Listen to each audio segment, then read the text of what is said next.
Thank you, Rob. Can you guys hear me?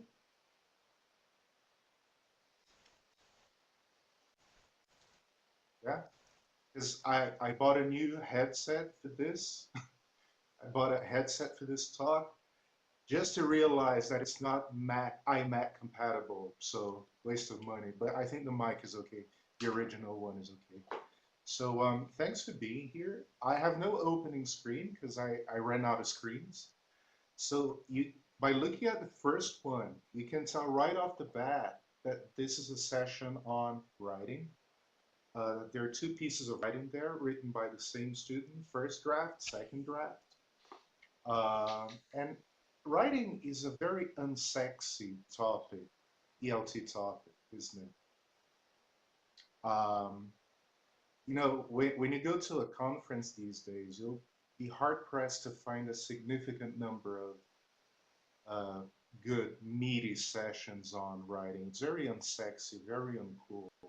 So a couple of years ago, a couple of months ago, actually, I took the bull by the horns and I gave a workshop on writing.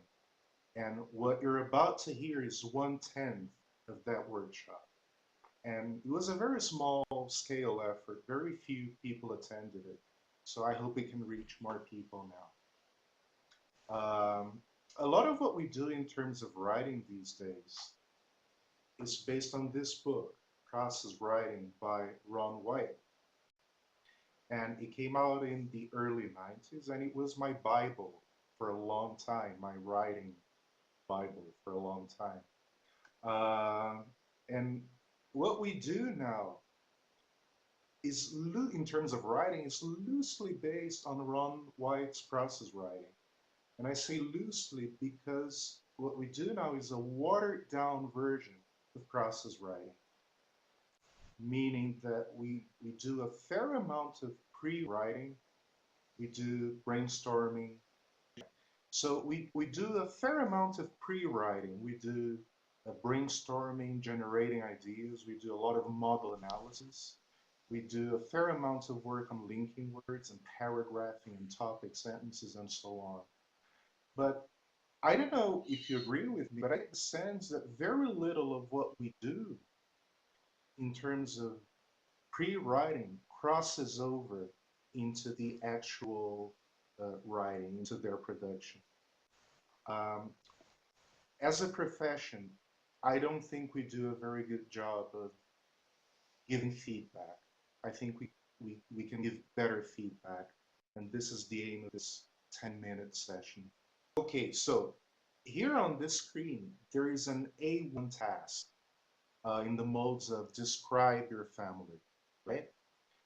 Uh, and in the first draft, the student says, my father has 33 years, he's a teacher, he liked very much his job, a typical mistake for Brazilian speakers. And then after feedback, the same student wrote, my father's name is Bruno and he has 33 years old. He's a teacher. He teaches Portuguese at a school near my house. He teaches oitava série, 8th grade. He really likes his job because he likes to lidar with people, to deal with people. How can you help a student move from A to B without any language feedback? How can feedback on content generate this kind of improvement? So here's what you can do. You can ask questions. Yeah? Questions on content. What's your father's name? What does he teach and where? You say he really likes his job. Why? Because by asking these questions, you can help them rethink their original efforts, and you can actually include the grammar they got wrong in your question. So the student said he very much like, and then in your question you say he really likes his job. And by reading your question, the student got it right in the second draft. Yeah. Okay. The second one is a narrative written by a good B2 student.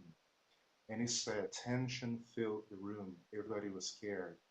And I could only wish my B2 students would write like that, but this one did. And instead of simply saying, that's wonderful, very good language, we can encourage them to go a little bit further. So how do you move from A to B? Tension filled the room. Everybody jumped when the door opened by itself. My aunt screamed really loud, and so did my mother.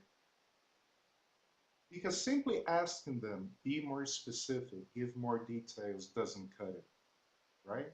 So here's what you can do. First of all, you can praise the student. Yeah, nice sentence, congrats. And then you can use the Spielberg technique. You can tell her, to make your writing a little more vivid, I want you to imagine Steven Spielberg will shoot a scene based on this paragraph, and every word should give him a clue. And then the student will know that he has to write a little more vividly, not because you said write a little more vividly, but because his writing is about to become a movie. And that usually works great.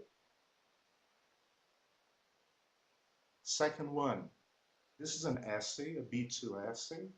And in the first draft, he said, some people say money can buy happiness.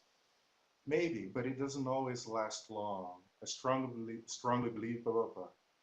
And then in the second draft, the student gave an example. And he said, while it's true that a brand new car can make you happy for a couple of weeks, maybe this kind of happiness doesn't last. How can you move from A to B without any language feedback, just focusing on content? And without saying, be more specific, give an example. Here's another strategy I use. You can ask them to include a physical object in that paragraph. And that will force them to give examples and write in more concrete terms. That one works wonders. Any physical object will do. And that will force him to revise language as well before you give feedback on language on the second draft. Okay. This is a B1, it's a description. And in the first draft, most students wrote she was young, she had blonde hair and blue eyes. And then in the second draft, it was much better. Most students said she was in her early 20s, she had shoulder length blonde hair, big blue eyes, and long eyelashes. So this is an idea I stole from a friend. Maybe she's watching. Uh, I showed the class lots of photos of women, of blonde women with blue eyes. And I read the sentence. And they had to tell me which woman I was talking about. Guess what? Nobody was able to. So that kind of showed them that they had to be more specific in very concrete terms. Okay. And the last one, this is a B1 and A2 student who made lots of basic mistakes. All of my friends' likes. I can't play soccer very good. Last year, my team lose. Instead of using symbols, you know, VT, vertense, wrong word, preposition, etc., which would show students where the mistakes were, here's what you can do to help them self-correct. You can write a cross at the end of the line to show them that there's one basic error in that line, either an error or a slip. Yeah? Two X's, two mistakes in that line. And that will help them self-edit and spot the mistake. Yeah, and then for mistakes that are beyond their current level of competence, you can use symbols, of course, VT, PREP, and so on. Yeah. So these are 5 simple techniques that you can use to give better feedback. I'm sorry about the sound. My left eye was reading the chat, and I got a little bit nervous because I realized that I some of you couldn't hear me, but we'll do better next time. Thanks. And him. All these are being recorded, so it will be available on the site. I'll put this one up first so people will be able to hear it because it was a great talk. And we apologize for not hearing. But thanks so much for being here. Wonderful as always. Thank And you. I hope I see you soon in Sao Paulo. Thanks. Okay, thanks. Yeah, me too. Me too. Bye bye. Bye now.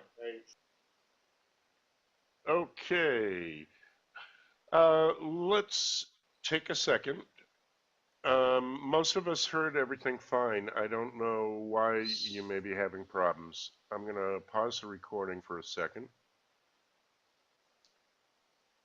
And then we'll start it up again.